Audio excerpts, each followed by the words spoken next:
एक समय की बात है।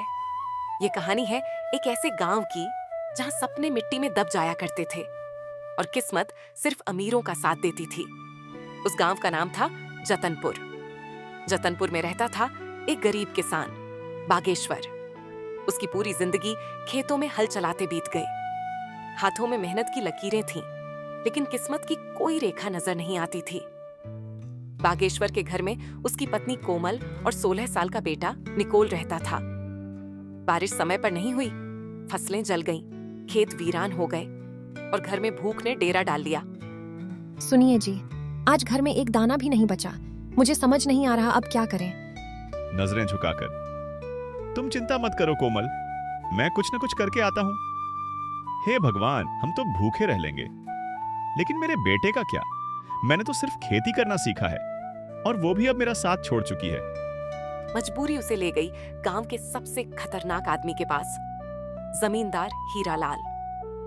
वो इंसान जो लोगों के दुख नहीं, सिर्फ अपना फायदा देखता था। आओ आओ बागेश्वर भाई, बताओ कैसे आना हुआ? हालात बहुत खराब हैं, फसल बर्बाद हो गई है, बस थोड़े पैसों की जरूरत है। सिर्फ 1500? अरे भाई 10,000 ले लो, कब फिर जरूरत पड़ जाए किसे पता। बागेश्वर के हाथ कांपने लगे। वो जानता था ये कर्ज उसके लिए जंजीर बन जाएगा, लेकिन बेटे का भूखा चेहरा उसकी आंखों के सामने था। आखिरकार बागेश्वर ने 10,000 रुपये ले लिए, भारी ब्याज पर। यही वो पल था जहां से इस कहानी ने नया मोड़ लिया। समय आगे बढ़ता है, घर में कर्ज का बोझ था, लेकिन उसी घर में एक छोटा सा दिया जल रहा था। वो दिया था निकोल। निकोल पढ़ाई में तेज था, लेकिन हालातों ने उसके सपनों को छोटा कर दिया था।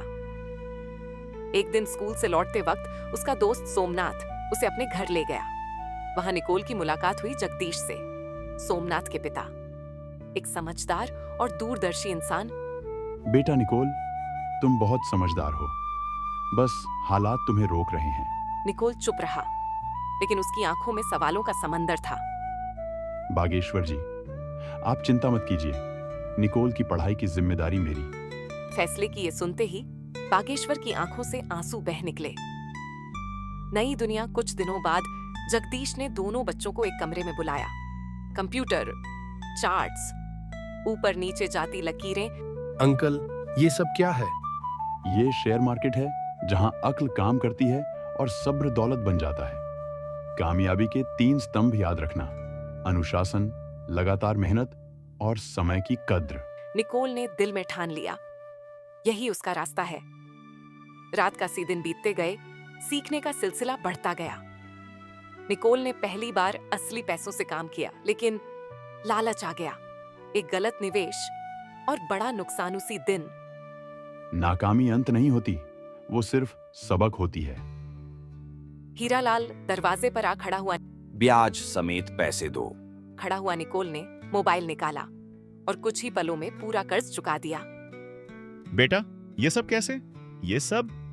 अब्बा, ज्ञान भी खेती है, बस बीज अलग होते हैं।